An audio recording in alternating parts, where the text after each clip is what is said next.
Hi, it's Mike Stiles, and this is This Week in the Metaverse, your weekly newscast that keeps up to date on everything that isn't real and yet is. Subscribe now before you forget and see the new worlds that are coming before anyone else. It's April 4th. Let's see what happened this week.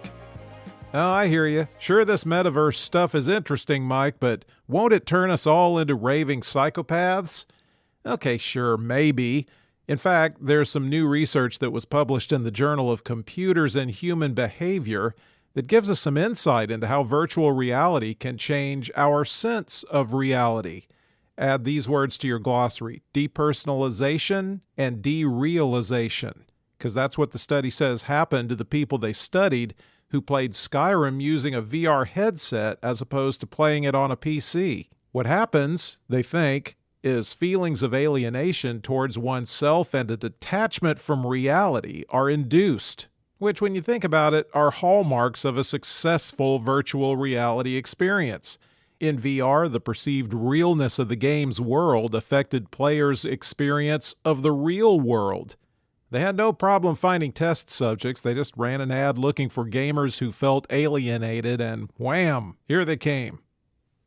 It's interesting to hear what some of the pioneers of virtual living have to say about how the metaverses are shaping up. Philip Rosedale founded Second Life, the pioneering OG of the metaverse concept. You'd think he'd be all over everything we talk about here, but turns out he's pretty skeptical the new blockchain experts have any of the answers he's been looking for decades.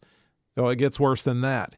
He says blockchain economies and at least Meta's metaverse can only lead to the downfall of humanity, which I already thought The Masked Singer was what would bring humanity to an end. Rosedale does think there's a way to do metaverses without bringing on the apocalypse, though he's not sure how many adults really want to interact in life through 3D avatars. And he thinks it involves the buying and selling of virtual goods in metaverses, just not powered by blockchain economies. He thinks those are extremely dangerous and potentially fatal to humankind. Again, with the apocalypse thing, so behind on building my bunker. Well, if the metaverse represents the end of the world, it looks like it's going to make a lot of people very wealthy. Dead, but wealthy. Citi, C-I-T-I, the financial number cruncher chart maker guys, says there is tremendous potential there. How tremendous? Well, if you could get into the same country clubs they belong to and overhear their conversations, they'd tell you it represents a potential $8 to $13 trillion opportunity by 2030. And there could be as many as 5 billion users. Key word there is potential. Invest at your own risk. They think this combining of the physical and digital worlds is the future of the internet, which has already been quite the global game changer, hasn't it? There's almost too many lies on it to read. To reach that dollar figure, though, Citi thinks metaverses have to move beyond VR headsets and be device agnostic in a very large ecosystem. We're not ready for that ecosystem, by the way. They say huge infrastructure investments have to be made in things like low latency first. The biggest threat to all this coming true is, nobody will be shocked to hear this, scrutiny and fear from global regulators and policymakers. I love me a big, hot, piping bowl of irony. In trying to create an economy that breaks away from the U.S. dollar, guess what some crypto concerns need to be backed up by? That's right, the U.S. dollar. There's a couple of legislators who introduced a bill in the Senate called the Stablecoin Transparency Act.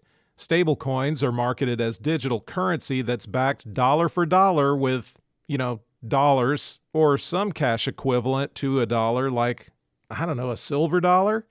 Anyway, this law would require these stablecoins like Tether and Circle be fully backed by secure money like that and prove it with published audited reports. Basically, they don't like the ambiguity around how stablecoins are currently backed, and they were particularly spooked by the New York Attorney General's office taking Tether to task for spreading the perception every coin was backed by a U.S. dollar sitting in a bank somewhere. The AG said that claim was a lie.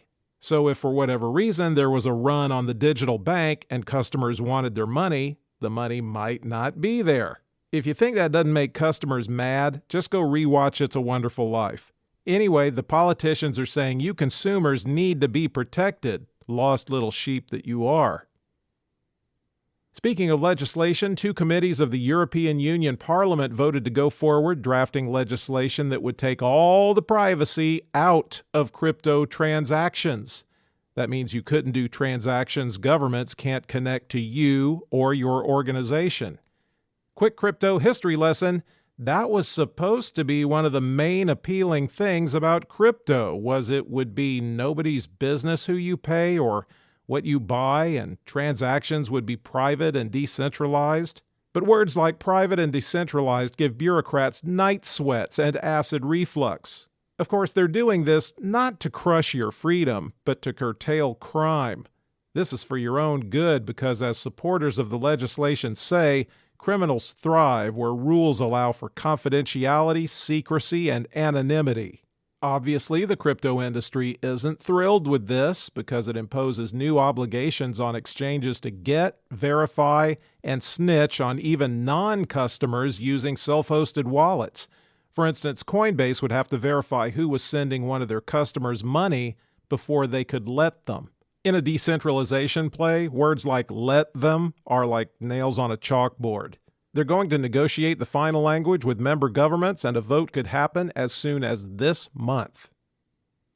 Are you stressed because you think you've already missed out on the very best NFTs? After all, they started back in 2014, and Collins English Dictionary named NFT its word of the year last year. All the good board monkeys are probably already gone, right? Nah. A new poll from Money and Morning Consult says only 1 in 4 U.S. adults can actually even tell you what an NFT is. 35% claim to know what it is in a general sense, but they were just posers because only 26% could pick out the right definition in a multiple choice test. The other 74% are just saying "huh" a lot and trying to figure out how a PAC project generated almost $92 million. What did people get wrong? 12% thought NFTs are digital assets you buy and sell with real money rather than crypto. 12% thought NFTs were a kind of cryptocurrency. 7% thought NFTs are physical assets that are traded on the blockchain because there'd have to be something physical involved, right? 43% had absolutely no idea what NFTs are or an opinion about them. So you're still in this really, really early. The report did say NFTs' utility is less straightforward. Many consumers struggle with what to do with them. Okay, that's fair. That's what we've got for you this week. Subscribe to the show. Come on, just do it. It's free and it's not hard. Or tell someone about it so I don't have to buy ads. And we'll be here next week.